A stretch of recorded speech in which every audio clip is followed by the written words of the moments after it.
여러분 안녕하십니까? 오늘 제가 드릴 이야기는 매우 중요하고 심각한 내용입니다. 왜 그렇게 말하느냐고요? 요즘 사람들은 하루 종일 바쁘게 살면서도 눈은 오직 휴대폰 화면만 쳐다보고 있습니다. 고개를 들어 하늘을 보는 일조차 잊어버렸습니다. 하지만 세상의 이치는 날마다 바뀌고 있습니다. 그걸 모른 채 정신없이 움직이기만 한다면 결국 방향 없이 떠도는 삶이 되고 맙니다. 이제 곧 다가올 아주 특별한 날이 있습니다. 바로 12월 21일 동지입니다. 많은 분들이 말하실 겁니다. 에이 동지요, 그냥 팥죽 먹는 날 아닌가요? 하지만 만약 그 정도로만 알고 있다면 평생 따뜻한 밥 한 끼 이상은 기대하기 어려울 겁니다. 제가 분명히 말씀드리겠습니다. 올해의 동지는 예년과는 완전히 다릅니다. 왜 다르냐고요? 예전 역사를 펼쳐보시고 천간과 지지의 흐름을 들여다보세요. 이것은 단순한 절기가 아니라 60년에 한 번 찾아오는 대전환의 시점입니다. 운과 풍수에서 말하는 건 결국 타이밍입니다. 때가 아니면 천하의 노력을 해도 막막하고, 때가 오면 살짝 밀어주기만 해도 재물과 건강의 흐름이 몰려옵니다. 그래서 오늘 제가 알려드릴 건 돈 한 푼 들이지 않고도 여러분의 내년 운세를 바꿔줄 작은 실천입니다. 동지 이전에 이 행동 하나만 해두면 내년 재물의 구멍을 미리 막아둘 수 있습니다. 이제 왜 하필 동지여야 하는지부터 말씀드리겠습니다. 예부터 전해 내려오는 이치에 따르면 이 시기에는 땅의 기운이 가장 깊숙이 가라앉아 온통 음의 흐름으로 가득 차게 됩니다. 위로는 대지의 무거운 기운이 덮고 아래에서는 가느다란 양의 기운 하나가 조용히 고개를 들기 시작합니다. 이것을 두고 사람들은 양이 돌아와 복을 부른다고 말해왔습니다. 동지라는 날은 음기가 극점에 이르러 더 이상 머무르지 못하고 스스로 양을 낳으려는 순간입니다. 밖을 보시면 한강 물가가 얼어붙고 공기는 살을 애는 듯 차갑습니다. 세상은 가장 춥고 가장 어두운 모습으로 보이지만 바로 그때 땅속 깊은 곳에서는 첫 번째 양의 숨결이 미세하게 움직이기 시작합니다. 그 작은 기운은 눈에 보이지 않지만 사람의 삶에서는 뿌리와도 같은 존재입니다. 그것이 바로 한 사람의 생명을 떠받치는 근원이며 동시에 다가올 한 해 동안 재물과 기회를 길러내는 씨앗이 됩니다. 이 흐름을 이해하지 못하면 동지는 그저 추운 날 중 하나에 불과하지만 이 논리를 제대로 알아차리는 순간 동지는 인생의 방향을 바꾸는 출발점이 됩니다. 이 구조를 정확히 이해하는 것이 무엇보다 중요합니다.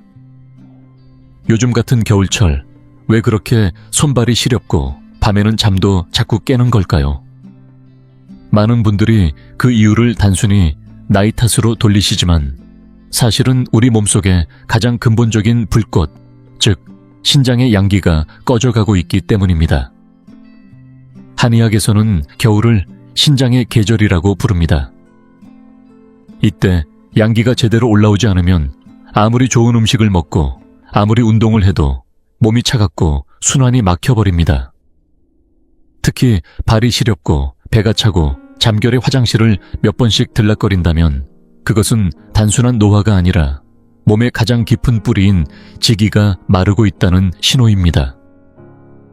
이 양기라는 불꽃이 살아있어야 위쪽에 내행한 기운이 녹습니다. 불이 없는데 물이 어떻게 데워지겠습니까? 데워지지 않은 물은 곧 얼음이 되고 그 얼음은 곧 재물의 흐름을 멈추게 만드는 냉기로 작용합니다. 풍수에서도 물은 재물의 상징입니다. 그런데 그 물이 얼어붙어 있다면 그건 죽은 돈입니다. 움직이지 못하고 썩어버리는 돈이죠. 반대로 그 물이 너무 넘쳐나 홍수가 된다면 그것은 곧 새어나가는 돈입니다.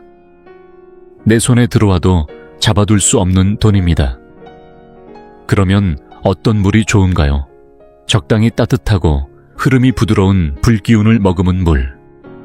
바로 그 물이야말로 사람의 기운을 살리고 재물도 길러낼 수 있는 진짜 살아있는 물입니다.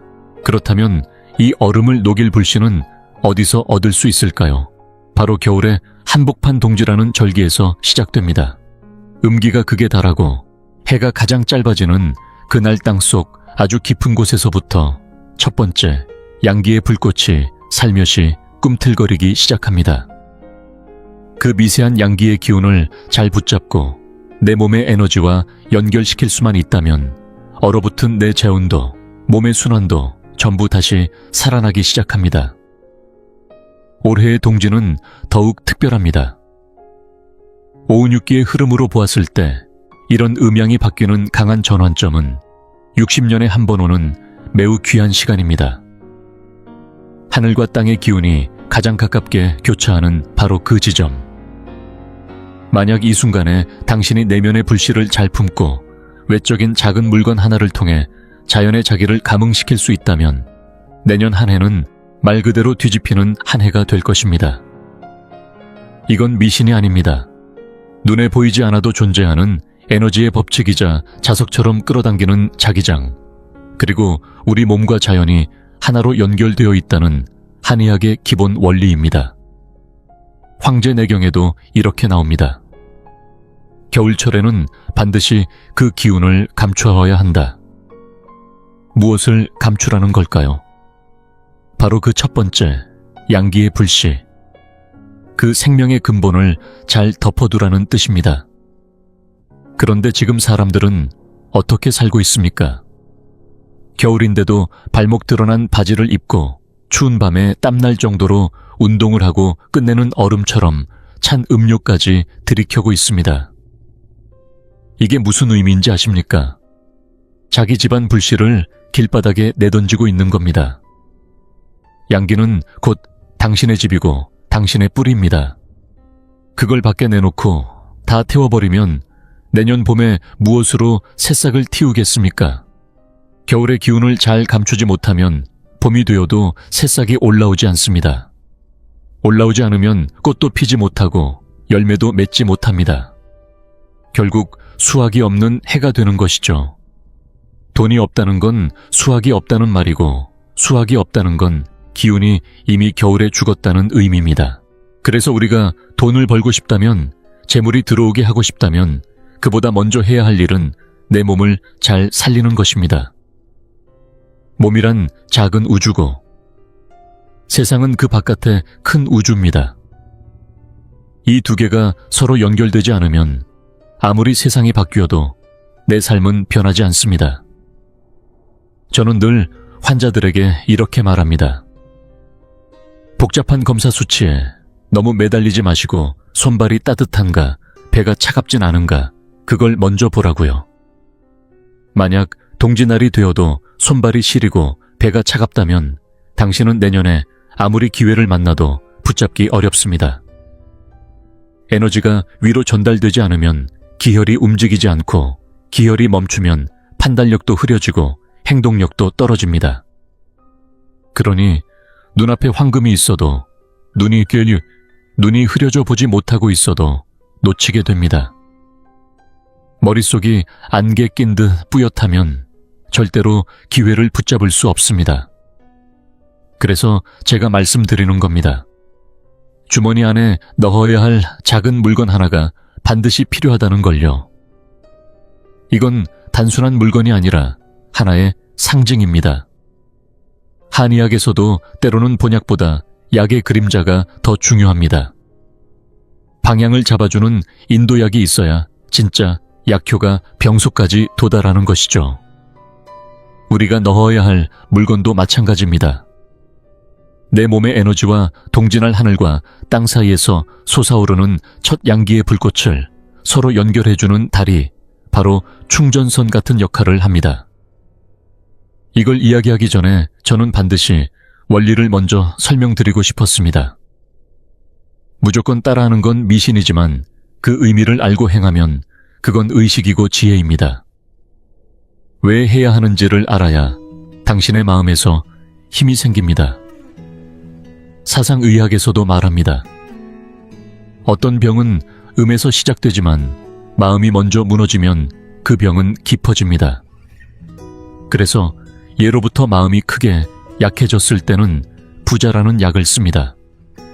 왜냐하면 부자는 강력한 불기운으로 외부에 떠도는 산란한 기운을 다시 붙잡아 신장으로 내려보내는 약이기 때문입니다.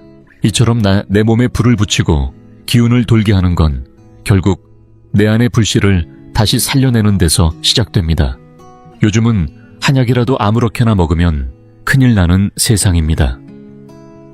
그래서 과거처럼 부자나 부소 같은 강한 약재를 함부로 쓰지 않습니다. 하지만 약은 아니더라도 우리가 사용할 수 있는 형상이 있습니다. 바로 그 형상을 통해 기운을 불러오고 몸과 자연을 연결할 수 있다는 원리가 핵심입니다. 그리고 그 형상이 담긴 물건에는 반드시 3가지 조건이 갖춰져야 합니다.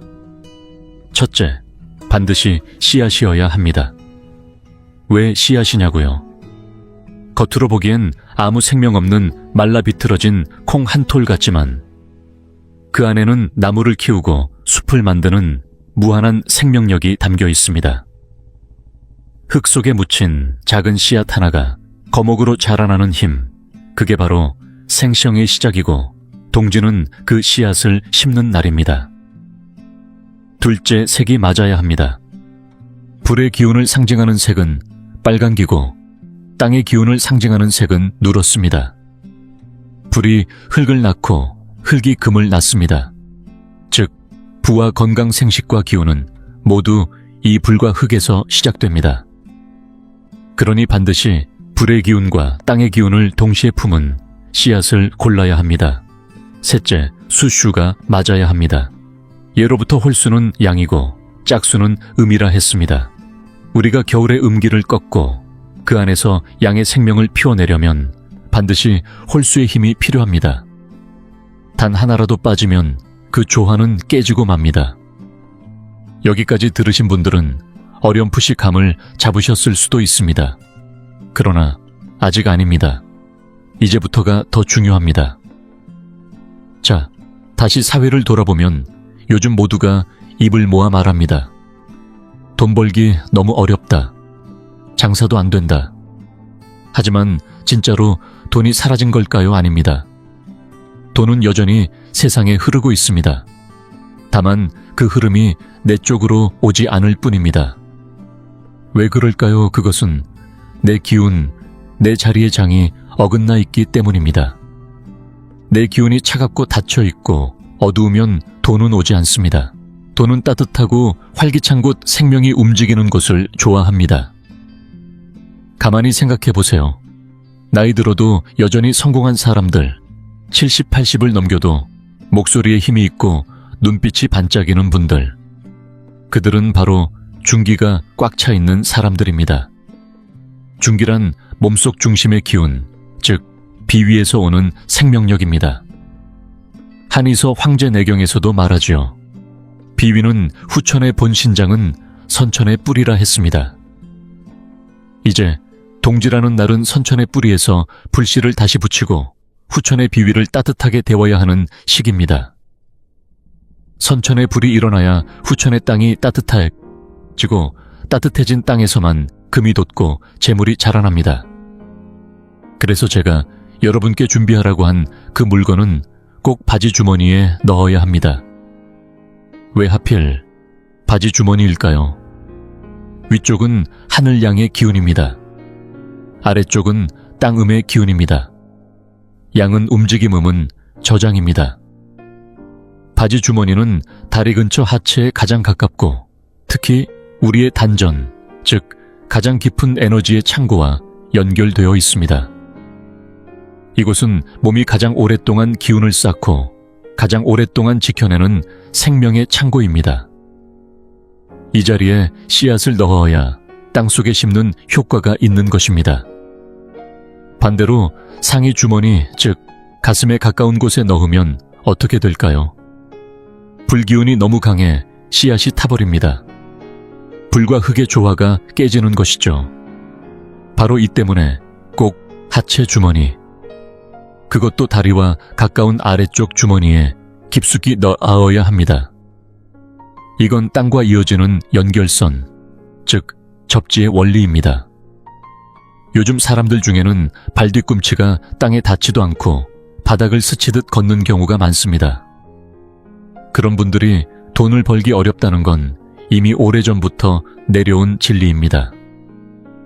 사람은 발을 땅에 붙이고 살아야 합니다. 기운은 아래로 깔리고 단전으로 내려가야 진짜 복이 자리를 잡습니다.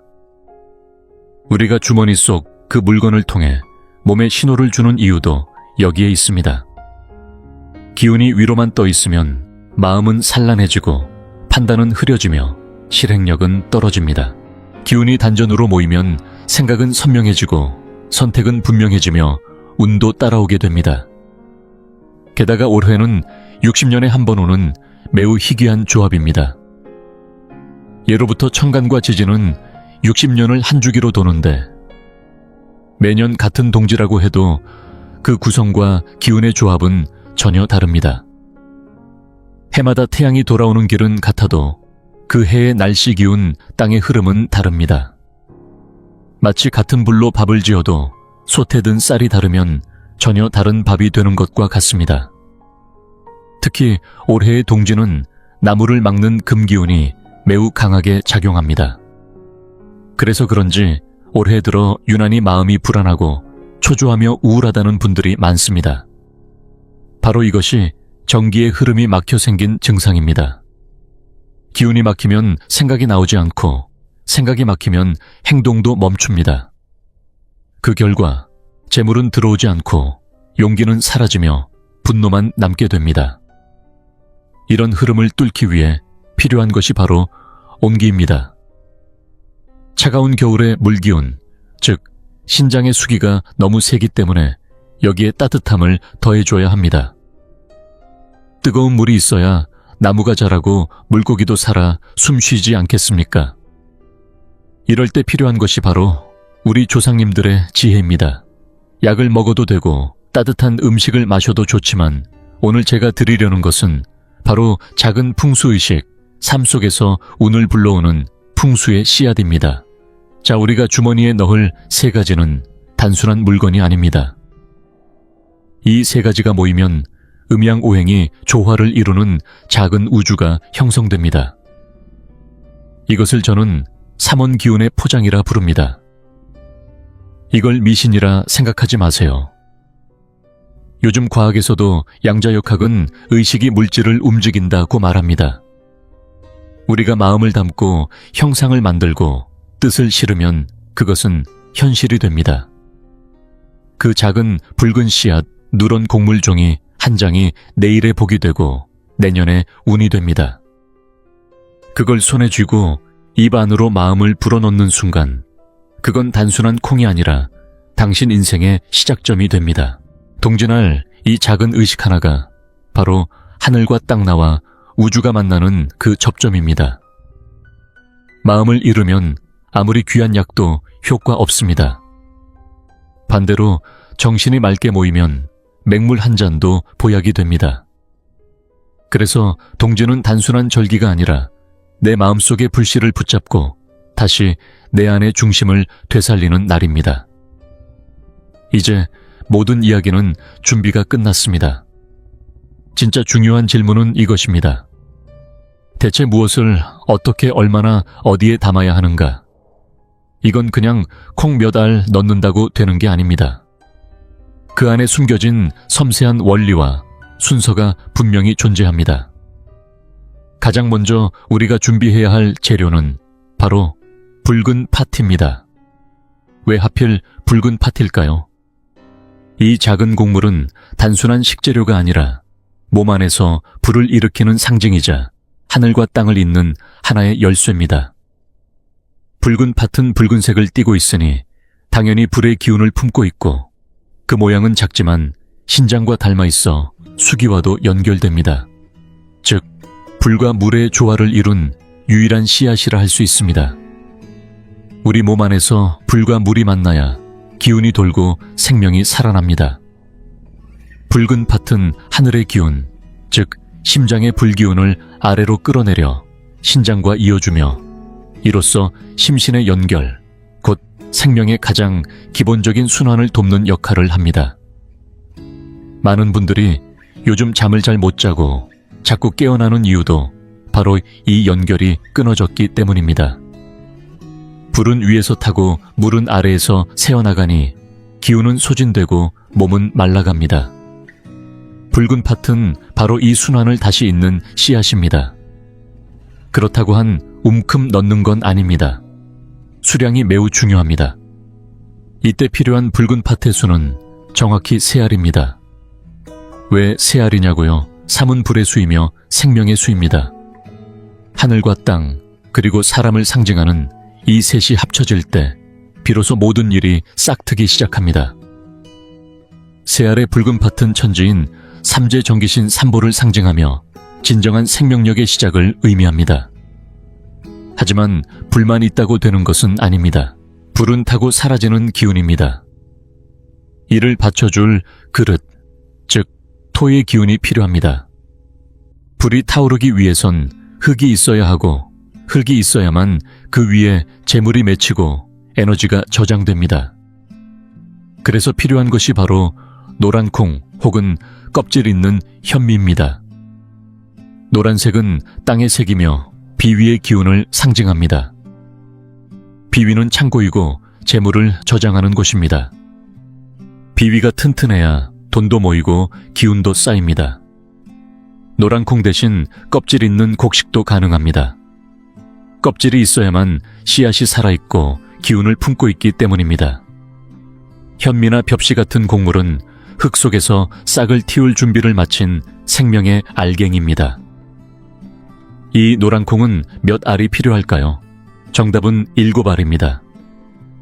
7은 회복의 숫자입니다. 기운이 돌아오는 데에는 시간의 주기가 필요하고 동지 이후 7날이 지나야 비로소 양기가 본격적으로 올라오기 시작합니다. 그래서 이 7이라는 숫자를 통해 우리는 기운의 귀환을 상징합니다. 붉은 팥, 3알, 노란 콩 7알. 이 둘을 합치면 10알입니다. 10은 완성입니다. 시작부터 끝까지 부족함 없이 갖추어진 조화입니다. 하지만 이건 아직 속재료에 불과합니다. 이제 이것을 감싸줄 껍질이 필요합니다. 이 껍질이 곧 붉은 종입니다. 반드시 정붉은 색이어야 합니다. 탁하거나 어두운 붉은 빛은 안 됩니다. 설날의 홍보처럼 생기와 양기가 충만한 강렬한 붉은색이어야 합니다. 붉은 종이는 나쁜 기운을 막아주는 방패이자 이 10알의 기운을 하나로 묶어주는 에너지막입니다. 붉은색은 불을 상징하고 불은 모든 생명의 시작입니다. 이 종이는 단순한 포장이 아니라 기운을 봉인하고 마음을 담고 하늘과 땅의 숨결을 하나로 묶는 기운의 봉합지입니다. 이 붉은 종이에 쌓인 10알의 씨앗은 이제 더 이상 곡식이 아니라 나의 내년 한 해를 책임질 생명과 복의 원형이 됩니다. 그러나 여기서 끝이 아닙니다.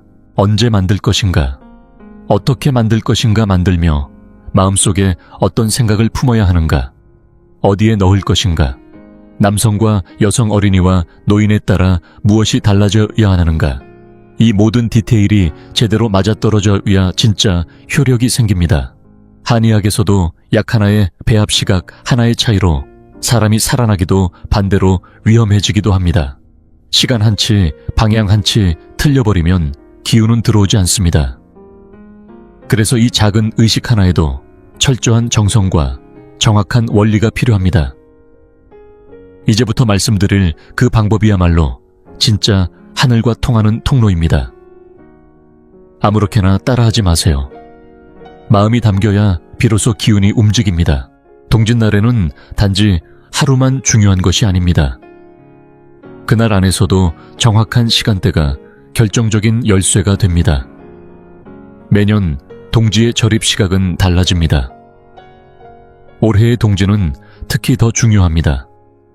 달력만 보고 대충 이날쯤이 아니라 정확한 그 시각, 하늘과 땅이 맞닿는 찰나의 순간을 포착해야 합니다.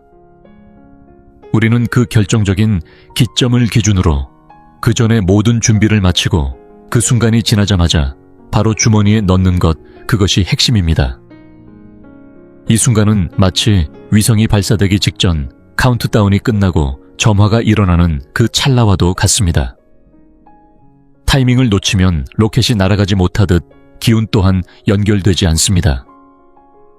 우리가 원하는 건 바로 그 점화의 순간입니다. 내년 한 해를 살릴 불씨가 점화되는 순간, 이 작은 붉은 꾸러미가 몸 안의 에너지와 우주의 기운을 연결하는 도화선이 되는 것입니다. 여러분, 이쯤 되면 느껴지시죠?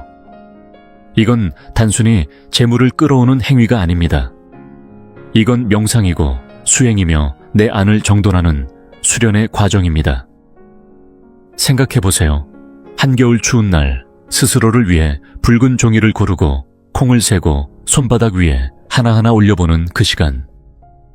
그 시간 동안 여러분의 마음은 이미 밖이 아닌 안으로 향해 있습니다.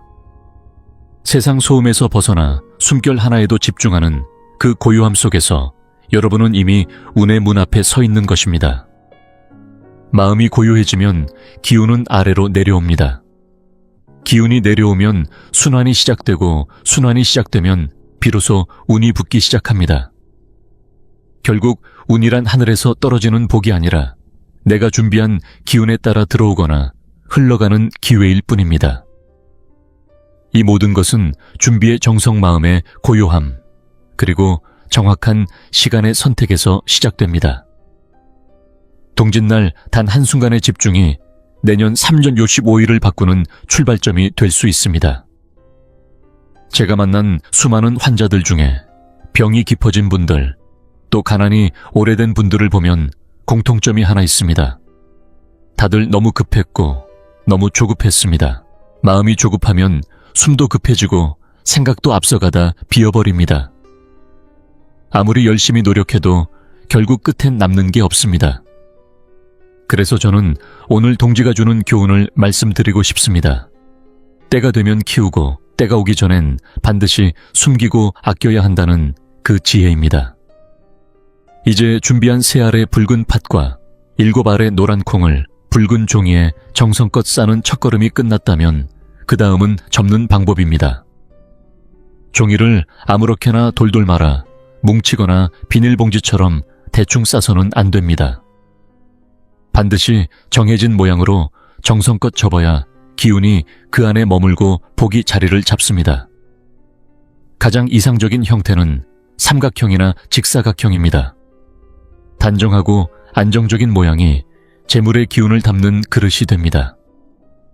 그리고 이렇게 만든 붉은 꾸러미를 내내 몸에 지니고 있어야 할까요? 아닙니다. 이건 1년 내내 붙들고 있는 물건이 아닙니다. 단지 한철 딱 15일만 품으면 됩니다. 동지날부터 시작하여 소환절기 전날까지 이 15일이야말로 양기가 막 올라오는 가장 연약한 시기입니다. 마치 갓난아기를 품듯 이 씨앗과 기운을 조심스럽게 지켜야 합니다.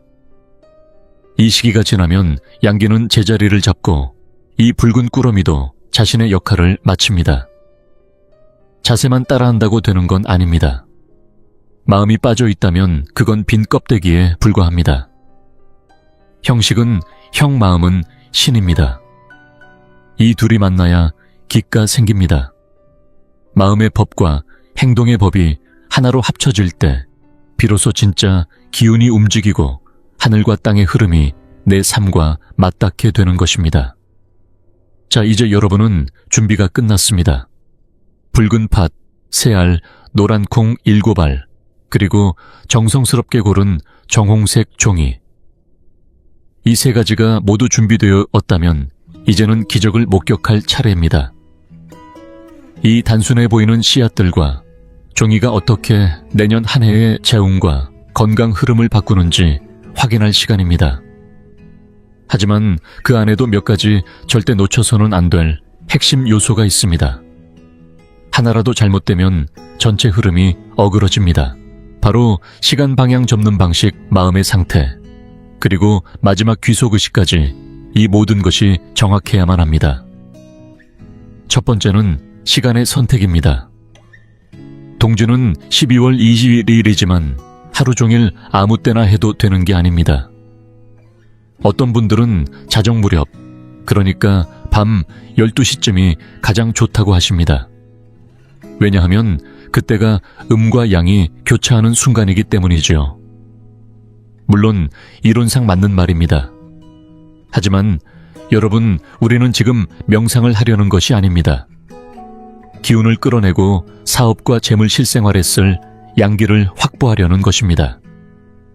그래서 가장 이상적인 시간은 정오 전후, 즉 오전 11시부터 오후 1시 사이입니다. 이 시간은 하늘의 불기운이 가장 강하게 내려오는 때입니다. 동지날은 해가 가장 낮게 뜨는 날이지만 그 중에서도 이 정오 무렵은 그나마 하늘에서 가장 많은 양기가 내려오는 시기입니다. 바로 이때가 하늘의 불로 내 안의 작은 불씨를 점화하는 타이밍입니다. 겨울의 태양이 얼마나 귀한지 생각해 보세요. 그 찰나의 빛으로 내 손안의 씨앗이 살아나는 것입니다. 두 번째는 접는 방식입니다. 종이의 크기는 손바닥 정도면 충분합니다. 너무 크거나 두꺼워도 안 됩니다. 종이를 펼치고 가운데에 7알의 노란 콩을 먼저 둥글게 놓아 땅의 바탕을 만듭니다. 그리고 그 위에 붉은 팥 3알을 삼각형이나 한 줄로 올려놓습니다. 이것은 불이 땅 위에 자리하는 형상, 즉 모든 생명이 앞으로 나아가는 모습입니다. 이는 곧 기운의 상승을 상징합니다. 이제 접는 순간입니다. 주의 깊게 흔들림 없이 손끝에 집중하세요. 종이를 단정하게 접을수록 그 안의 기운도 안정됩니다. 종이를 제대로 접는다는 것은 재물의 그릇을 단단히 만드는 행위입니다. 요즘 사람들 중에는 돈을 아무리 벌어도 새는 분들이 많습니다. 이유는 간단합니다.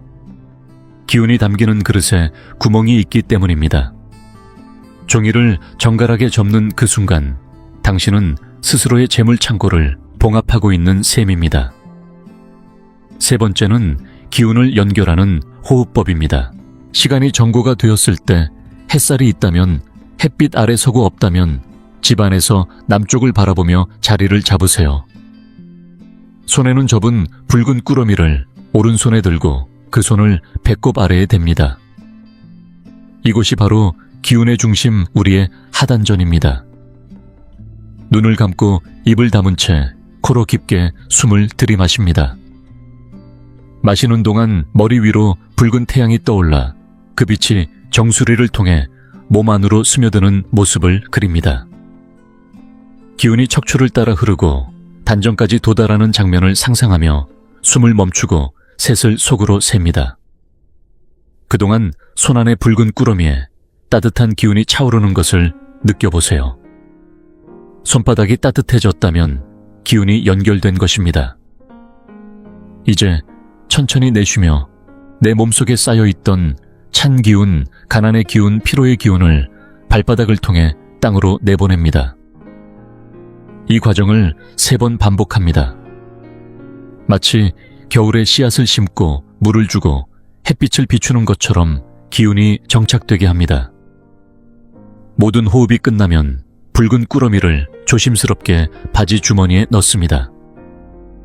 남성은 오른쪽 주머니, 여성은 왼쪽 주머니가 좋습니다. 이것은 몸의 기운 흐름에 따라 오른쪽은 기운이 상승하고 왼쪽은 기운이 안정되는 방향이기 때문입니다. 넣고 나서는 주머니를 3번 두드리며 이렇게 속삭이세요. 재물은 돌아오고 기운은 자라고 모든 복은 내게 머문다. 이 3번의 두드림이 곧 마음의 닻이 되어 모든 흐름을 안정시켜줍니다. 마지막으로 이 꾸러미는 반드시 15일간 몸에 지니고 있어야 합니다. 12월 21일 동지부터 시작해서 내년 1월 5일 또는 6일 소환 전날까지가 핵심입니다. 이 15일이야말로 천지가 전환되고 기운이 가장 크게 바뀌는 시기이며 그 안에서 내 씨앗이 숨을 틔우는 절정기입니다. 이 시기를 온전히 지나야 진짜 기운이 자리를 잡습니다. 이제 마지막으로 꼭 지켜야 할 5가지 주의사항을 알려드리겠습니다. 이 부분이 흐트러지면 지금까지의 정성도 헛수고가 될 수 있으니 끝까지 집중해 주세요. 첫째 불에 젖으면 안 됩니다. 이 붉은 꾸러미는 종이와 곡식으로 이루어져 있기 때문에 세탁기에 바지를 넣기 전에 반드시 꺼내야 합니다. 무심코 빨래를 돌리다. 물에 젖으면 불의 기운은 꺼지고 종이는 찢어지며 당신의 재물 창고는 무너지게 됩니다. 만약 실수로 젖었다면 어떻게 해야 할까요? 이미 기운이 끊어진 것이니 빨리 종이와 콩을 꺼내서 나무 밑이나 흙 속에 묻고 처음부터 다시 준비해야 합니다. 하지만 동지에 정해진 시간이 지나버렸다면 올해는 다시 만들 수 없습니다. 그러니 처음부터 철저히 조심하는 것이 가장 중요합니다. 둘째, 다른 사람에게 보여주지 마세요. 이 꾸러미는 당신의 개인 법기입니다. 호기심에 친구에게 자랑하거나 손에 들고 보여주는 순간 기운이 흩어집니다. 누군가가 만지면 그 사람의 기운이 섞이고 당신의 재물장도 흐트러집니다. 조용히 말없이 깊이 간직하세요. 그래야 묵묵히 돈이 쌓이고 기운이 응축됩니다. 수다로 기운을 흘리는 순간 복도 함께 날아갑니다. 셋째, 음기가 강한 곳은 피해야 합니다. 이 15일 동안에는 장례식장, 병원, 연간실, 무속인, 집 지하 오락실처럼 어둡고 눅눅한 장소를 되도록 가지 마세요. 그런 곳은 음기가 강해 이제 막 움트기 시작한 당신의 양기를 꺾어버릴 수 있습니다. 우리는 지금 밝고 따뜻한 기운 전기를 기르고 있습니다. 어두운 기운과 섞이면 금세 시들고 맙니다. 양기의 싹은 연약하기에 더욱 보호가 필요합니다. 넷째, 살생을 피하세요. 동지는 하늘이 만물을 살리려는 뜻을 품은 날입니다. 이 시기에 생명을 해치는 일은 큰 충돌을 일으킵니다. 가능하다면 채식을 하시고 적어도 생선을 손질하거나 고기를 직접 잡는 행동은 피하셔야 합니다. 이쪽에서는 복을 청하고 저쪽에서는 생명을 끊는다면 그 기운은 스스로를 찢는 것입니다. 살리고 싶다면 먼저 살리는 마음을 가지는 것부터 시작해야 합니다. 다섯째, 소환 이후의 정리법이 중요합니다. 1월 5일이나 6일 소환이 오면 이 붉은 꾸러미의 임무는 끝납니다. 이 작은 보자기는 지난 15일 동안 여러분의 진심과 마음의 불씨, 그리고 하늘과 땅의 생기까지 품고 있었습니다. 이제는 그것을 보내줄 시간입니다. 많은 분들이 묻습니다. 그냥 계속 갖고 있으면 안 되나요? 답은 아니요입니다. 기운에도 유효기간이 있습니다.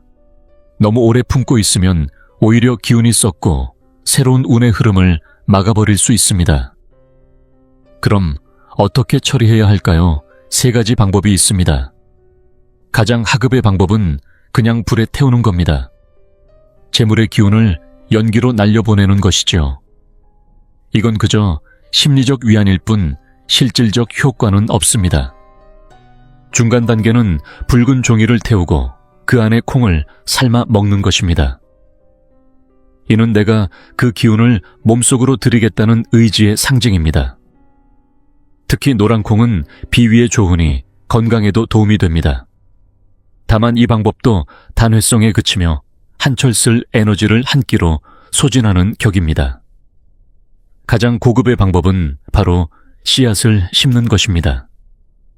붉은 종이를 조심스럽게 풀고 새 알의 붉은 팥과 7알의 노란 콩을 정갈히 꺼낸 후 당신이 사는 마당이나 화분 혹은 동네 화단의 깨끗한 흙에 깊숙이 묻으세요. 묻을 때 그냥 흙을 덮는 것이 아닙니다. 마음을 담아 이렇게 속삭이세요. 이건 단순한 콩이 아니다. 이건 내가 심는 내년의 희망이다. 이건 내 안의 복이 흙을 만나 자라나는 기운이다. 비록 봄이 와도 싹이 나지 않을 수 있습니다. 눈에 보이지 않을 수 있습니다. 하지만 그 심은 마음, 그 염원의 상징은 이미 땅에 새겨진 것입니다. 땅은 받아들입니다. 하늘은 기억합니다. 그리고 시간이 지나면 반드시 그 씨앗은 당신의 삶 어딘가에서 열매를 맺습니다. 콩을 심으면 콩이 나고 팥을 심으면 팥이 납니다. 복을 심으면 복이 돌아옵니다. 이 모든 과정은 단지 부자가 되기 위한 방법이 아닙니다. 더 많이 벌기 위한 기술도 아닙니다. 이건 내 삶을 하늘과 연결하고 마음을 자연과 나란히 두며 정성으로 운을 기르는 의식입니다. 당신이 정성껏 심은 씨앗은 반드시 당신에게 그 열매를 안겨줄 것입니다. 그리고 여러분, 이 모든 과정에는 아주 정교한 심리적 장치가 숨어 있습니다. 여러분이 직접 이 새 알의 붉은 팥과 7알의 노란 콩을 손으로 고르고 붉은 종이에 싸서 땅에 묻는 그 순간 여러분의 잠재의식 안에는 하나의 믿음이 심어지는 것입니다. 내 재산은 썩는 물이 아니라 자라는 씨앗이다. 이 믿음은 내년 한 해 여러분이 무슨 결정을 내릴 때 훨씬 더 길게 보고 훨씬 더 안정적으로 선택할 수 있게 해줍니다. 어려운 일이 닥쳐도 이렇게 말할 수 있게 됩니다. 괜찮아. 내 씨앗은 이미 땅에 심어져 있어. 아직 보이진 않지만 분명히 자라고 있을 거야. 이런 믿음이 곧 여러분의 중심이 되고 중심이 서면 흔들리지 않습니다. 이것이 바로 한의학에서 말하는 신의 기둥, 의식의 뿌리입니다. 마지막으로 제 마음 깊은 곳에서 드리는 이야기를 한 말씀 드리고 싶습니다. 우리가 이 의식을 하는 이유가 단지 몇 장의 지폐 때문만은 아닙니다. 돈은 결국 에너지의 교환표입니다. 당신의 몸이 건강하고 기운이 충만하고 마음이 따뜻하면 돈은 자연히 따라옵니다. 몸이 아프고 마음이 시리고 매사에 계산만 가득하다면 아무리 금은 보화가 쌓여 있어도 그것을 지킬 수 없습니다. 그 돈은 약값으로 나가거나 가족에게서 흘러나가거나 결국 흩어지고 말지요. 동지의 진짜 의미는 무엇일까요? 그건 바로 내 안의 양기를 다시 일으켜 세우는 날입니다. 신장의 기운이 차오르면 뼈가 단단해지고 허리가 바로 서며 사람의 기세가 올라갑니다. 심장의 불이 살아나면 판단력과 실행력이 돌아오고 삶 전체가 뜨거워집니다. 이 새 알의 붉은 팥은 심장의 불을 살리는 약이고 7알의 노란 콩은 비위의 토를 보호하는 양식입니다. 그리고 그걸 붉은 종이에 싸서 주머니에 넣는 그 행위는 신장의 수기를 다시 북돋우는 상징이자 심장과 비장과 신장의 3중 보강을 완성하는 전통 풍수의 큰 그림입니다. 이런 중요한 의식을 하면서 절대 탐욕스럽게 바라보면 안 됩니다. 하룻밤 사이에 부자가 되겠다는 식의 조급한 바람은 오히려 화를 부릅니다. 우리가 가져야 할 마음은 경외심입니다. 하늘의 이치를 따르는 공경의 마음, 자연의 흐름을 거스르지 않겠다는 다짐, 그리고 내 몸을 아끼고 지키겠다는 진심. 그럴 때 천지의 흐름이 나를 도와줍니다. 세상이 나를 밀어줄 때 부는 바람을 거슬러 갈 이유가 없습니다. 순리대로 가면 바람은 항상 등을 밀어줍니다. 그리고 마지막 한 가지. 이 글을 지금 끝까지 읽고 계신 건 단순한 우연이 아닙니다. 당신과 저 사이에 인연이 생긴 것입니다. 좋은 것은 나누어야 진짜 복이 됩니다. 이 작은 의식, 이 소중한 씨앗 심는 방법을 당신의 가족에게, 친구에게 이 겨울을 두려워하는 누군가에게 조용히 전해주세요. 그들이 길을 잃었을 때 이 동짓날이 새로운 희망의 시작이 될 수 있도록요. 이것이 바로 진정한 베풀 몸으로 베풀고 마음으로 베풀고 두려움 없이 베푸는 양기의 확장입니다. 덕이 쌓이면 복이 따르고 복이 두터우면 그 끝에 바로 당신이 간절히 바라던 건강과 풍요가 있습니다. 지금 12월 21일까지 며칠 남지 않았습니다. 가장 좋은 붉은 팥을 고르세요. 가장 윤기 나는 노란 콩을 찾으세요. 가장 빛나는 정홍색 종이를 준비하세요. 그리고 그날 정오 무렵 남쪽을 향해 숨을 들이마시며 이 작고 묵직한 희망을 당신의 주머니 속에 조심스럽게 넣어주세요. 내년 이맘때 당신은 틀림없이 오늘의 자신에게 말할 겁니다. 그날 그 선택은 내 인생 최고의 결정이었다고. 기억하세요. 손이 따뜻해지면 가슴이 따뜻해지고 주머니도 따뜻해집니다. 하늘의 이치는 일정치 않지만 선을 쌓는 자에게는 반드시 길이 따릅니다. 다가오는 새해, 여러분의 몸은 건강하게, 여러분의 재우는 한강처럼 깊고 넉넉하시길 진심으로 바랍니다. 여러분께 꼭 말씀드리고 싶은 것이 있습니다. 바로 동지라는 날에 대한 오해를 바로잡는 일입니다. 많은 분들이 이 날을 단순히 팥죽이나 만두를 먹는 날 정도로 생각하시지만 그건 정말로 잘못된 인식입니다. 동지는 단순한 절기가 아니라 내년 한 해의 건강과 생명이 좌우되는 중대한 전환점입니다. 오늘 제가 드릴 이야기가 무겁게 느껴지실 수 있습니다. 왜냐고요? 저는 너무나 많은 사람들을 보아왔기 때문입니다. 동짓날 그 의미를 제대로 알지 못해 무심코 잘못된 식사를 하고 그 한 끼로 인해 몸을 망가뜨리고도 전혀 자각하지 못한 채 SNS에 오늘 동지 잘 챙겼다며 웃으며 인증샷을 올리는 사람들 말입니다. 저는 그런 모습을 볼 때마다 가슴이 아픕니다. 예전부터 동지는 작은 설이다 라는 말이 있었지만 요즘 젊은이들은 이 말의 깊은 뜻을 이해하고 있는지 의문입니다. 이 말은 동짓날을 설날보다 더 성대하게 보내라는 뜻이 아닙니다.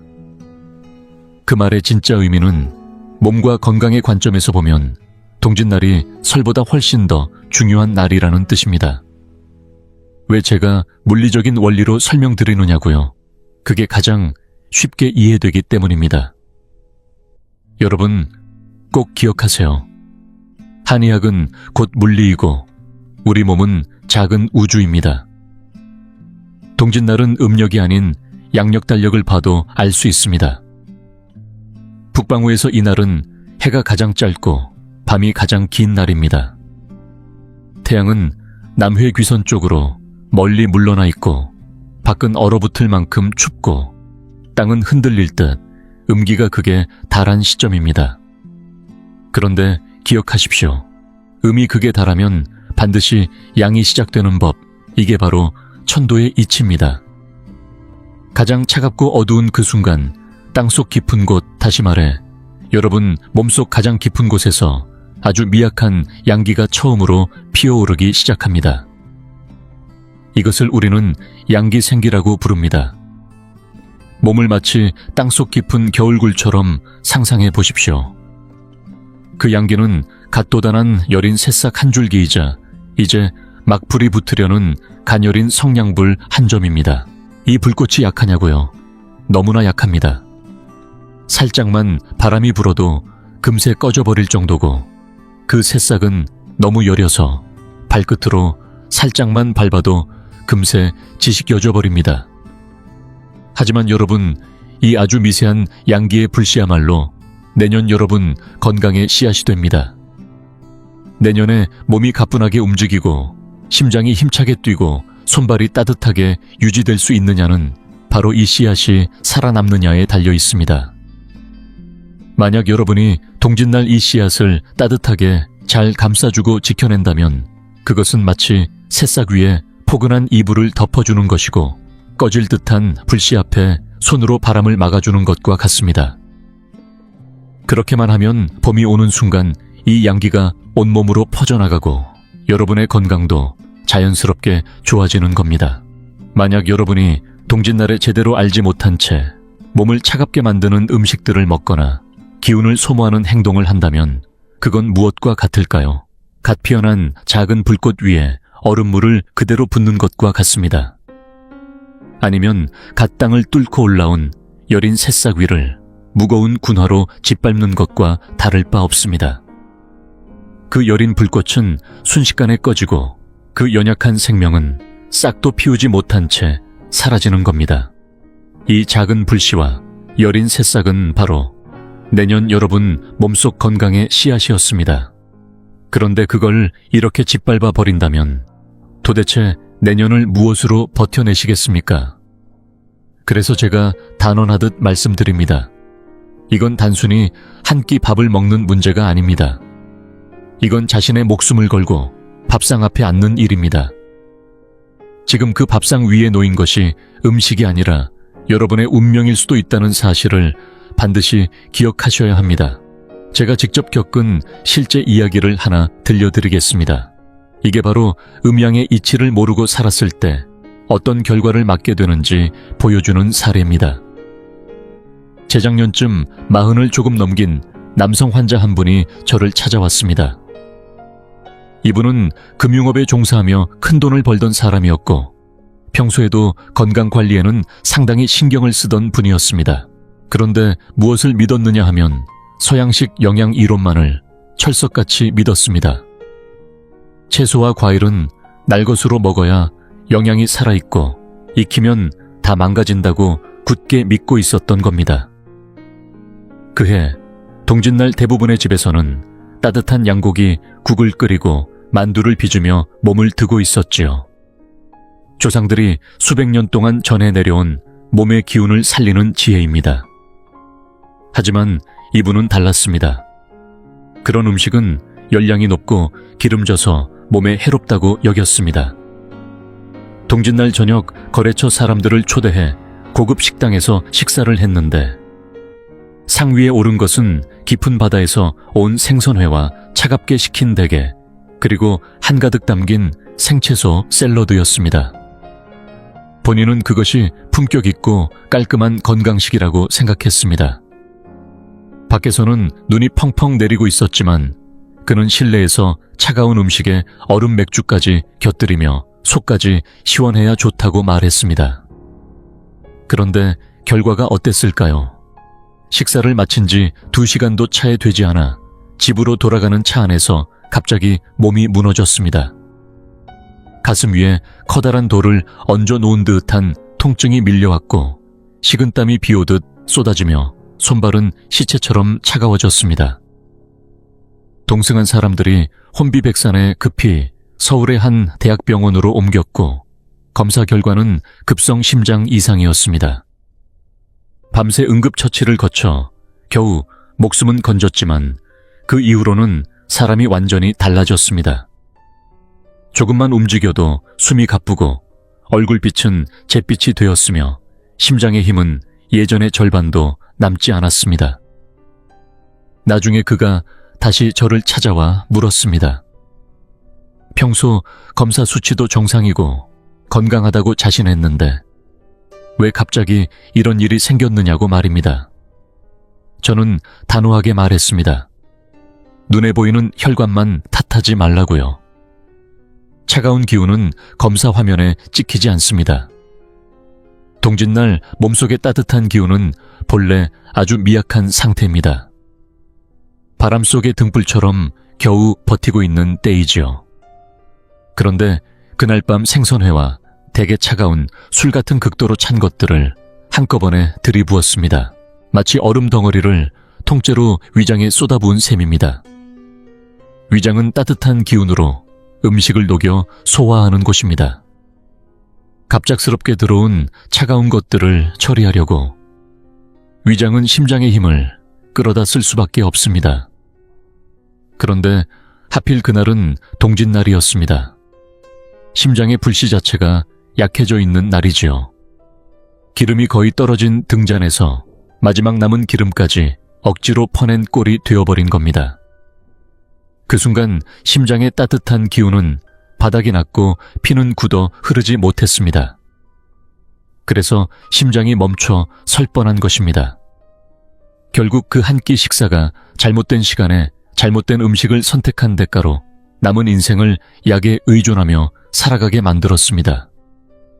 제가 늘 환자들에게 말합니다.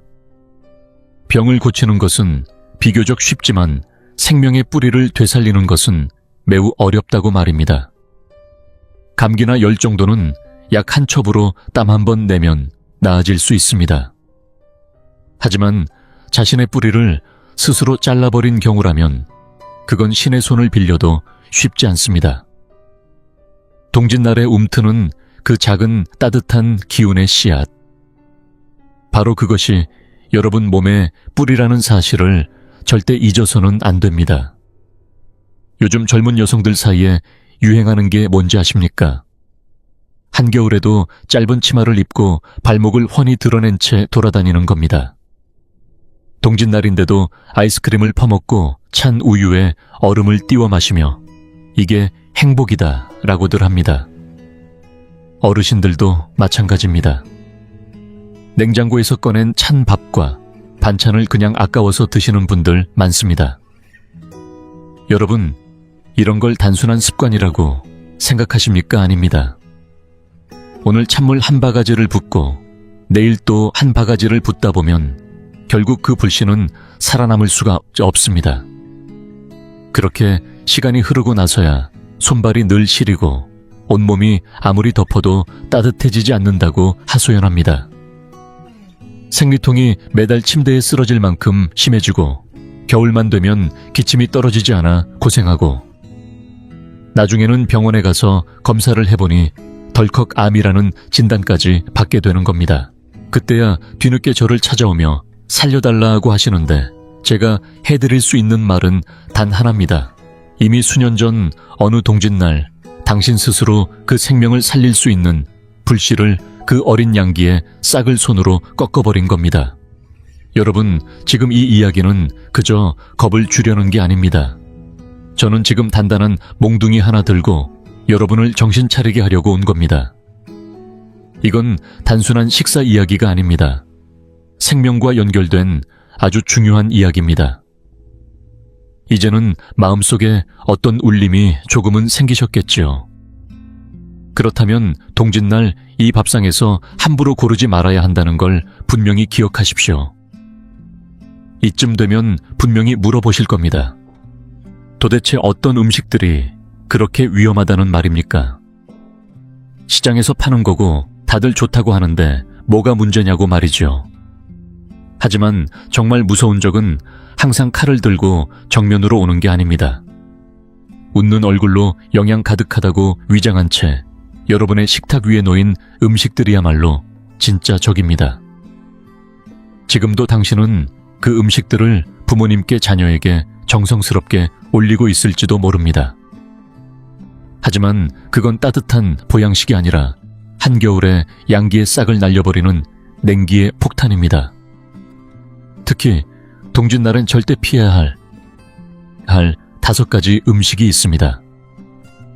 이 5가지는 보기엔 건강식이고 광고에선 비타민 풍부하다고 말하지만 실제로는 몸을 차갑게 만들고 장기적으로 기를 소모시키는 재앙의 음식들입니다. 지금 당장 작은 수첩을 꺼내 메모하세요. 아무리 눈치 보이는 가족이 먹자고 해도 아무리 음식이 남아 아깝더라도 이 5가지만큼은 동짓날 식탁에 절대 올려서는 안 됩니다. 첫 번째 재앙 음식은 바로 반계절 생채소 샐러드입니다. 요즘 젊은 여성들 사이에서는 클린 식단이다, 다이어트 식사다 하며 샐러드를 한가득 먹는 게 유행입니다. 심지어 동짓날에도 만두 하나 안 먹고 커다란 볼에 생상추, 오이, 방울토마토를 수북이 담고 그 위에 올리브 오일과 식초만 살짝 뿌려서 냉기 가득한 그릇을 들고 먹는 겁니다. 거기다 꼭 따라붙는 말이 있죠. 이 안에 비타민이 가득해요. 식이섬유도 풍부하고 익히면 영양소가 파괴돼요. 생으로 먹어야 진짜 건강식이에요. 여러분, 이런 말은 그냥 헛소리입니다. 잘 생각해보세요. 오이나 토마토는 여름 채소입니다. 왜 여름에 그런 채소가 많이 자랄까요? 날이 덥기 때문에 자연이 우리 몸을 식히라고 그런 찬 성질의 식품을 주는 겁니다. 그런데 지금은 겨울입니다. 그 중에서도 가장 음기가 극에 달하는 동짓날입니다. 밖은 차갑고 몸속은 열기가 부족합니다. 그런 시기에 따뜻한 난방도 안 한 채 비닐하우스에서 억지로 자란 반계절 채소를, 그것도 불도 안 통과시킨 날것 상태로 먹는다. 그게 진짜 건강일까요? 여러분의 위장은 솥과도 같습니다. 뭔가를 먹으면 그 위아래에 불이 붙어야 음식이 익고 익은 음식이 소화되고 영양분이 흡수됩니다. 그런데 지금 뭐 하시는 겁니까? 불도 없이 날도 추운데 차디찬 생야채를 그 위장 속에 던져 넣고 있습니다. 이걸 익히기 위해 위장이 어떻게 하겠습니까? 어쩔 수 없이 몸속의 불씨, 특히 신장에 저장된 소중한 양기를 꺼내다가 그 찬 채소를 드는데 다 써버리는 겁니다. 그 결과 불씨는 사라지고 손발은 시려지며 궁극적으로는 자궁이 냉해지고 혈액순환이 정체되어 생리불순, 난소낭종, 심지어는 불임까지 이어질 수 있는 겁니다. 도대체 그 비타민 하나 챙기자고 몸속의 생명을 빼앗아가는 선택을 하시겠습니까? 그건 절대 현명한 선택이 아닙니다. 동짓날만큼은 생채소 샐러드는 무조건 멀리 하십시오. 두 번째 재앙 음식은 보기에는 그럴듯해 보이지만 실상은 몸을 얼리는 대표 음식, 바로 겨울철 해산물입니다. 날이 추워질수록 많은 분들이 바다에서 나는 음식이 몸을 보여준다고 생각합니다. 그래서 동짓날 가족이 모인 자리에는 꼭대게 한 접시 생굴 한 접시를 올려야 근사한 식탁이라고 여기지요. 그런데 여러분 한번 생각해 보세요. 개는 어떤 생물입니까? 가장 차갑고 어두운 바다 밑바닥. 그 누구도 쉽게 닿지 못하는 심해 속에서 사는 존재입니다. 그 몸 자체에 가장 강력한 냉기가 깃들어 있습니다. 그리고 그 냉기는 사람 몸속으로 들어오면 신장을 곧바로 공격합니다. 한의학에서 신장은 겨울철 양기를 저장하고 지켜주는 가장 중요한 장기입니다. 특히 동짓날에는 이 신장 속에 아주 작은 양기의 불씨가 숨쉬고 있습니다. 바로 그 불씨가 내년 한 해 건강을 좌우하는 생명의 씨앗입니다. 그런데 여러분이 이날 차갑게 해동된 게살이나 생굴을 먹는다는 것은 무엇과 같을까요? 마치 따뜻하게 닫혀있던 방의 문을 활짝 열어놓고 시베리아의 한기를 그대로 들이붓는 것과 같습니다. 그 찬 기운은 그대로 신장으로 파고들고 방금 싹튼 불씨는 한순간에 얼어붙어 버립니다. 그래서 저는 늘 이야기합니다. 겨울에 해산물을 많이 먹는 분들일수록 봄이 되면 다리 쥐가 자주 나고 허리가 시리고 심지어는 통풍이 심해지는 일이 흔하다고요. 왜 그럴까요? 그 사람의 신장 속 양기가 얼어붙었기 때문입니다. 몸속의 기혈을 밀어주는 힘이 사라졌으니 뼈마디에 기운이 돌지 않고 통증이 쌓이기 시작하는 겁니다. 겉보기에 해산물이 고급지고 건강해 보여도 동짓날만큼은 절대 멀리해야 합니다. 그 한 접시가 내년 한 해 기력을 송두리째 빼앗아 갈 수 있습니다. 세 번째 재앙 음식은 식후에 무심코 먹는 열대 과일입니다. 이것이야말로 많은 분들이 가장 쉽게 간과하는 위험입니다. 특히 동짓날엔 온 가족이 따끈한 양고기탕을 함께 나누며 몸을 듭니다.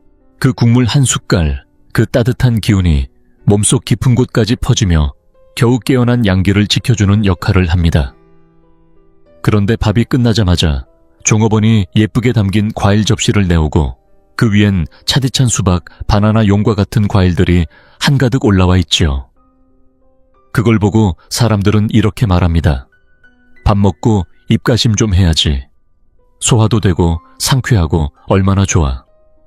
하지만 저는 단호히 말합니다. 그건 입가심이 아니라 당신 몸에 자살 명령을 내리는 행위입니다. 잘 생각해 보세요. 수박과 바나나가 자라는 곳은 어디입니까? 바로 따뜻한 남쪽 나라 열대 지방입니다. 왜 그런 지역에 이런 과일이 자랄까요? 날이 더우니 자연은 몸속 열을 식히는 음식을 그 땅에서 자라게 합니다. 즉, 이 과일들은 태생이 아주 강한 찬 성질을 가지고 있는 겁니다. 그런데 지금 당신은 어떤 계절에 살고 있습니까? 서울처럼 겨울이 긴 지역에서는 말할 것도 없고 따뜻한 지방이라 해도 동짓날이면 음기가 가장 극에 달하는 시점입니다.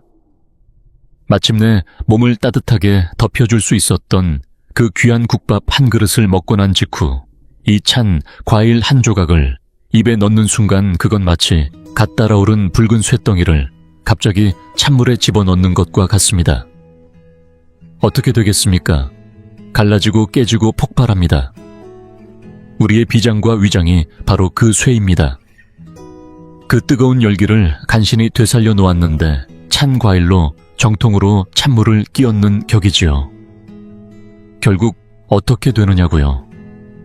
비장이 차가워지면 기운이 돌지 않고 몸속 노폐물이 빠져나가지 못해 쌓입니다. 그래서 요즘은 물만 마셔도 살이 찐다고 하는 분들이 많아진 겁니다. 그건 단순한 체질이 아니라 찬 기운에 눌린 비장과 위장이 제 기능을 못하고 있다는 뜻입니다. 먹은 걸 소화시키지 못하니 기운도 정체되고 몸은 붓고 무거워지는 겁니다. 그러니 제발 부탁드립니다.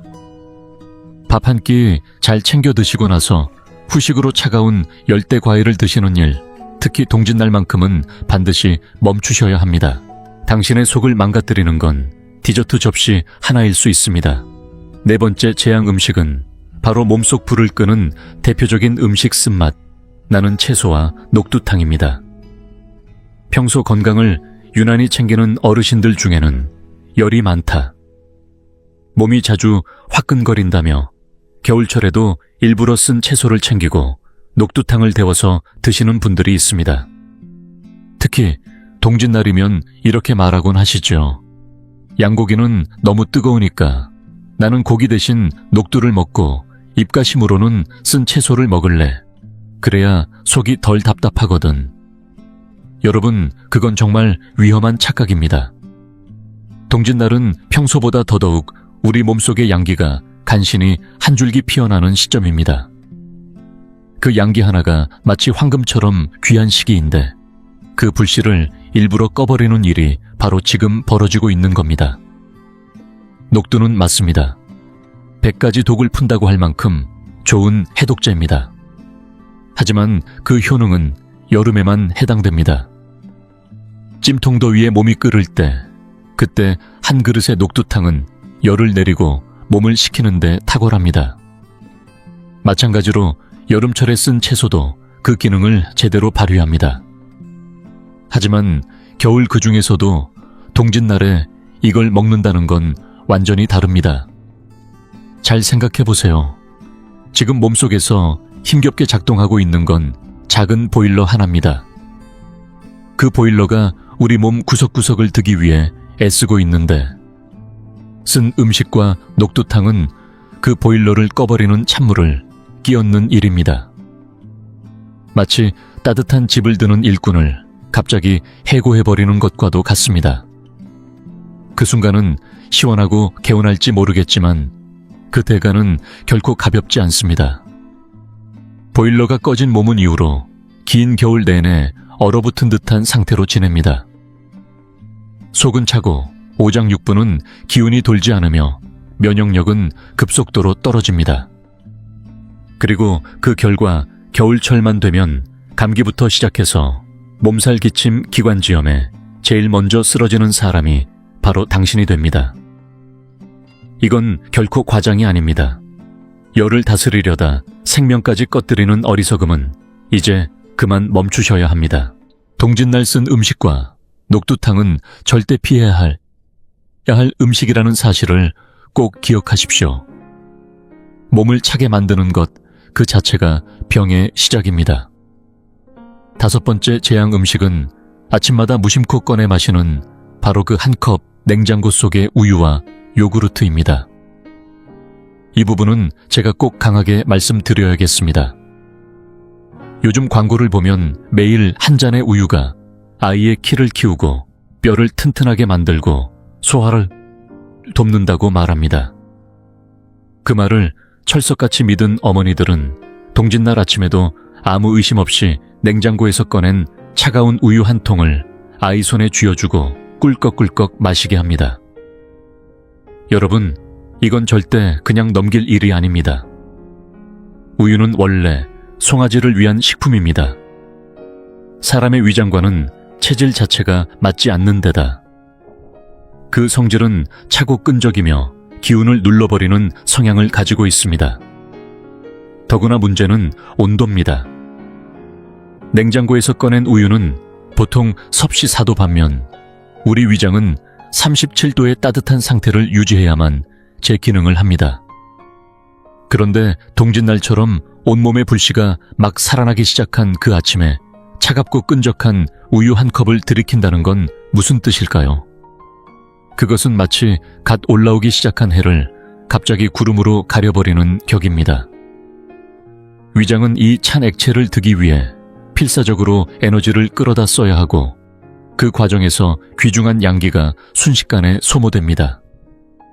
게다가 우유는 그 끈적임으로 인해 위장 내벽을 덮어버려 열기와 기운이 뚫고 나갈 길조차 막아버립니다. 이게 무슨 결과로 이어지느냐고요. 겨울만 되면 콧물이 멈추지 않고 밤마다 기침이 이어지고 목이 부어 고생하는 아이들이 많습니다.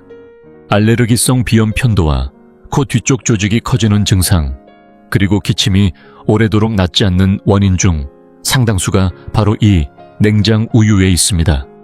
아이 몸은 아직 약한데 부모가 매일 아침 차가운 기운을 밀어넣는 꼴이 되는 겁니다.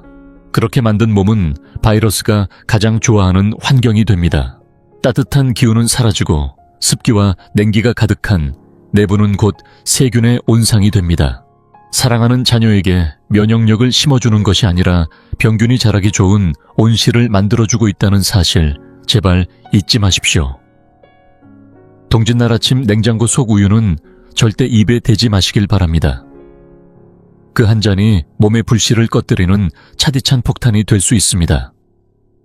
정리하자면 동짓날 절대 피해야 할 5가지 음식은 다음과 같습니다. 첫째, 생으로 먹는 반계절, 채소 샐러드. 둘째, 찬 기운 가득한 해산물. 셋째, 식후에 먹는 열대성 과일. 넷째, 쓴맛으로 몸을 식히는 해독성 음식들.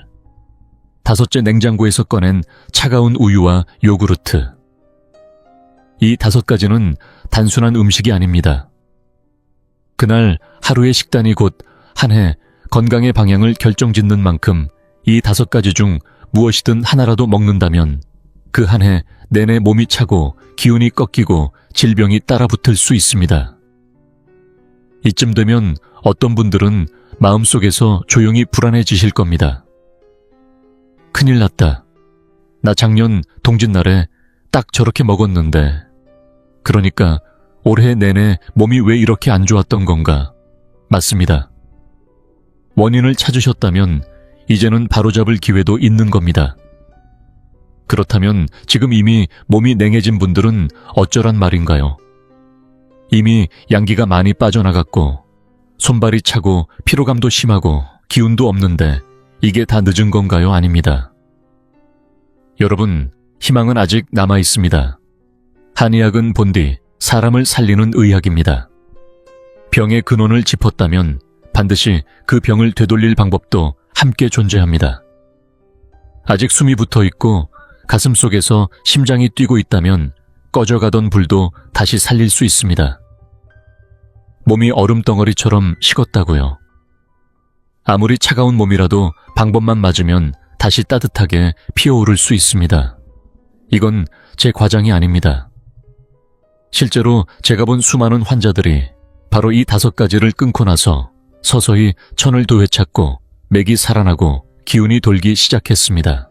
하지만 반대로 이 5가지를 좋은 음식이라고 믿고 끝까지 고집한 분들이 어떻게 되었는지도 저는 너무 많이 보았습니다. 그분들 중에는 결국 병원 신세를 지게 된 분도 있었고 한 해 내내 기력 없이 약에만 의지하게 된 분들도 있었습니다. 여러분은 그 길을 똑같이 밟지 마십시오. 지금부터라도 이 5가지만 피한다면 이미 저질러진 실수조차 되돌릴 수 있습니다. 몸은 늘 회복을 기다리고 있고 자연은 항상 두 번째 기회를 줍니다.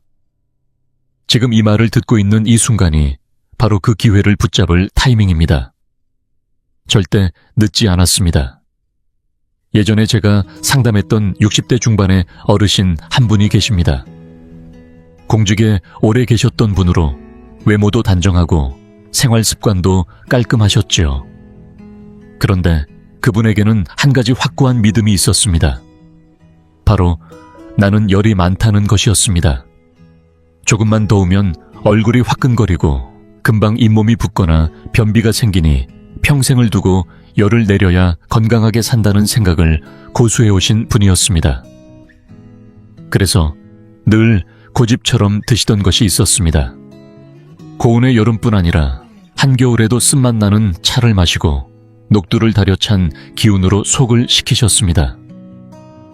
동짓날 가족들이 양고기 정어를 끓이면 그는 한 점도 입에 대지 않고 한쪽에서 혼자 쓴 차를 홀짝이며 말했습니다.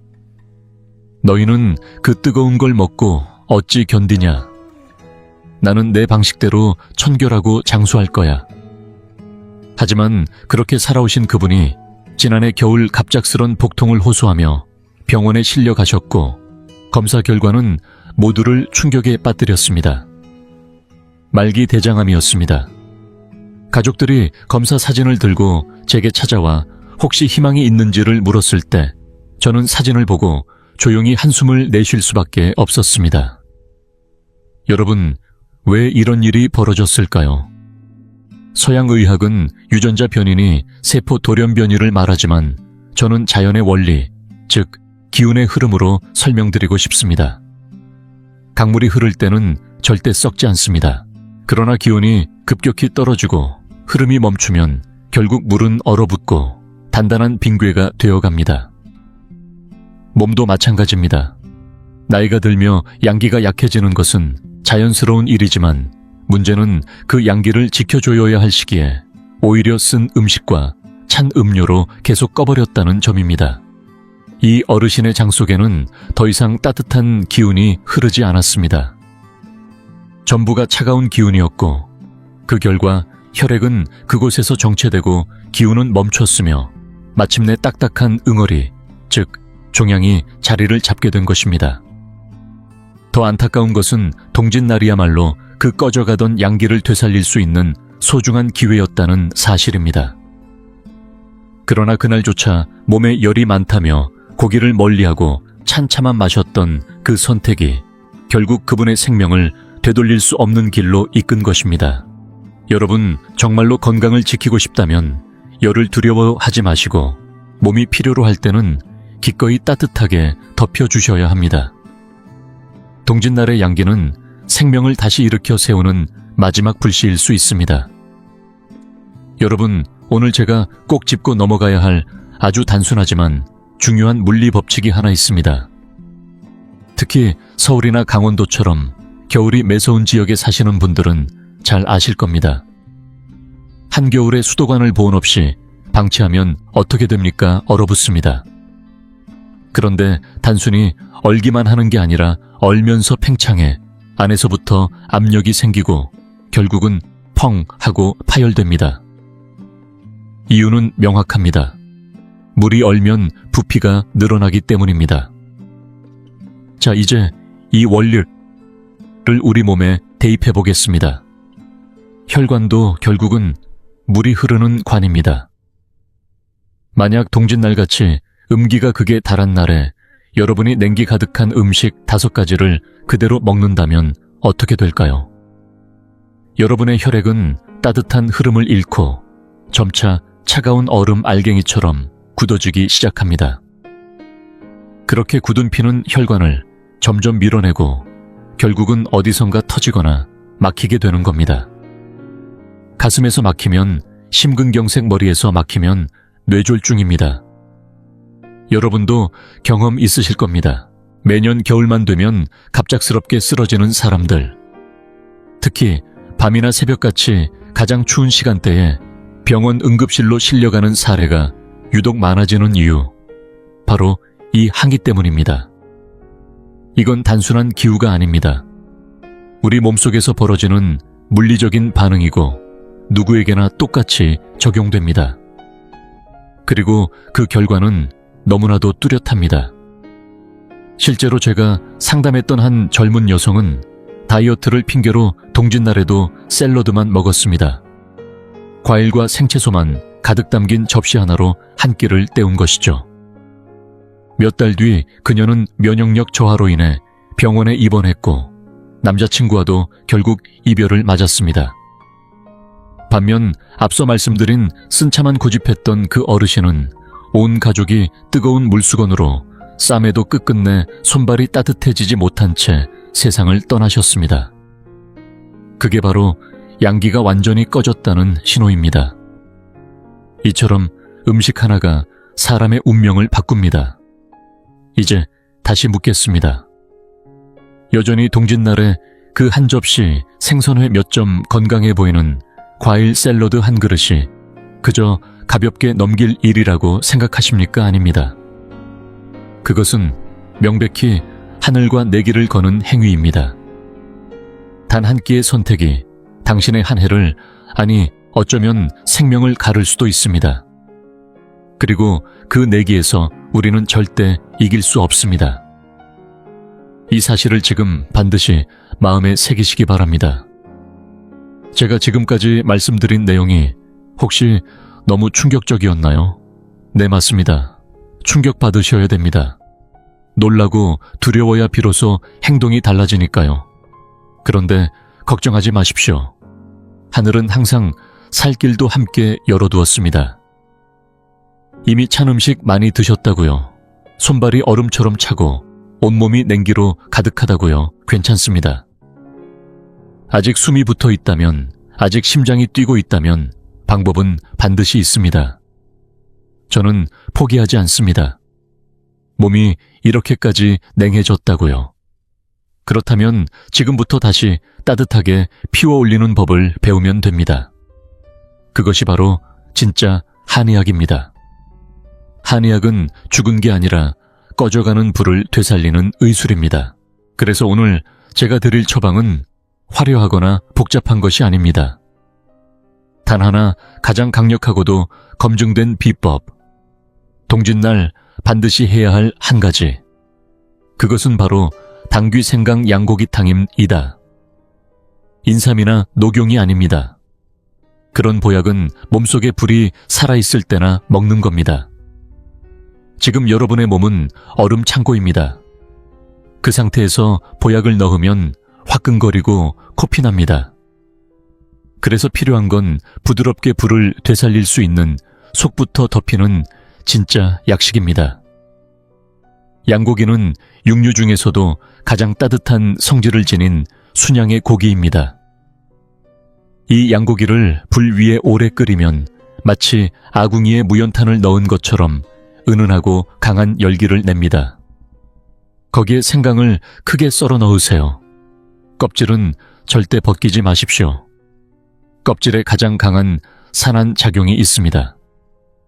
생강은 위에 쌓인 오래된 찬 기운을 몰아내는데 탁월합니다.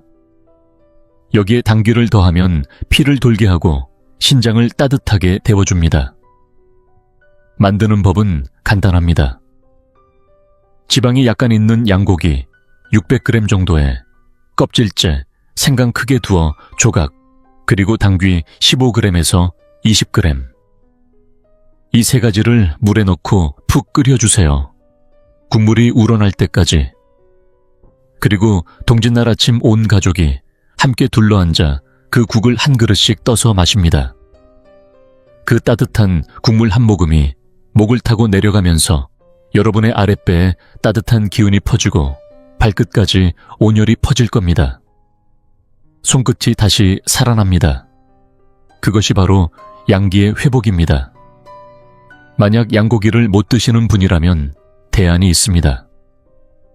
생강을 듬뿍 넣은 계피, 대추, 홍당무차를 끓이세요. 거기에 흑설탕을 살짝 넣으면 비위를 지키고 중심의 열기를 유지할 수 있습니다. 양고기탕만은 못하지만 응급 처방으로 충분합니다. 그리고 하나 더 알려드립니다. 먹는 것만큼 중요한 것이 바로 지압입니다. 동짓날과 3구 기간 동안 매일 해주셔야 할 동작이 있습니다. 배꼽에 뜸을 뜨는 것 또는 따뜻한 소금 찜질을 해주는 것입니다. 왜냐고요? 배꼽은 우리가 태어날 때 어머니와 연결되어 있던 원기의 통로입니다. 이곳에 열을 넣어주면 그 기운이 온몸으로 퍼져나갑니다. 약숙뜸이 어려우시면 뜨거운 소금 주머니를 배꼽 위에 얹고 누워보세요. 처음엔 피부가 따뜻해지고 점점 복부 깊숙한 곳에서 온기가 살아나는 걸 느끼게 됩니다. 이렇게 꾸준히 해보세요. 손이 풀리고 변이 굳지 않고 밤에 숙면이 찾아옵니다. 그것이 바로 양기가 돌아왔다는 신호입니다. 자, 지금까지 들은 걸 까먹기 쉬우시죠? 그래서 마지막으로 요점 정리 반드시 기억하셔야 할 5가지. 첫째, 절대 생샐러드 드시지 마세요. 몸속 불씨를 그대로 꺼버리는 냉기입니다. 둘째, 찬 해산물, 특히 게와 생굴은 신장을 얼립니다. 셋째, 식후, 과일, 특히 수박, 바나나, 용과 같은 열대 과일은 비위를 폭격합니다. 넷째, 녹두탕 쓴 차는 불을 꺼뜨리는 냉기 음료입니다. 다섯째, 냉장 우유와 요거트는 위장을 꽁꽁 막아 양기를 차단합니다. 이 5가지만 피하시고 반드시 당귀 생강 양고기탕을 드세요. 몸속에 다시 태양을 심는 일, 그것이 동짓날의 진짜 의미입니다. 하지만 여러분, 제가 오늘 이 자리에서 정말로 전하고 싶은 메시지는 따로 있습니다. 이 세상에서 가장 강한 양기는 무엇일까요? 양고기 생강해 뜨는 아침 해 아닙니다. 그것은 바로 당신의 선한 마음입니다. 옛말에 선을 쌓는 집에는 반드시 복이 따른다 했습니다. 오늘 여러분이 이 이야기를 듣고 혼자 조심하는 데서 그치지 않고 부모님께, 친구에게, 가족 단톡방에 이 사실을 전한다면요. 단 한 사람이라도 그 정보 덕분에 샐러드를 내려놓고 당귀탕을 마신다면요. 그 사람은 올해 병원비를 아낄 수 있고 고통을 피할 수 있으며 생명을 구할 수도 있습니다. 그리고 그 공덕은 누구에게 돌아갈까요? 바로 여러분에게입니다. 이 세상의 가장 따뜻한 에너지는 누군가를 도우려는 그 순간 가슴에서 일어나는 뜨끈한 감정입니다. 그게 바로 진짜 양기입니다. 악을 막고 병을 막고 복을 부르는 최고의 풍수는 명당도 큰 집도 아닌 바로 마음입니다. 선한 마음으로 옳은 지식을 나누는 사람은 언제나 그 기운으로 보호받습니다. 오늘 이야기가 여러분께 도움이 되었다면 댓글에 가득합니다. 혹은 건강과 평안이라는 한마디 남겨주세요. 그 말들이 모여 또 다른 이들에게 힘이 됩니다. 그리고 좋아요와 구독도 눌러주세요. 여러분이 듣고 있다는 걸 제가 알아야 다음 영상에서 더 깊은 이야기를 전해드릴 수 있으니까요. 여러분, 올해 동짓날 우리의 몸속에 다시 태양을 심어봅시다. 우리는 할 수 있습니다. 다음 시간에 또 뵙겠습니다.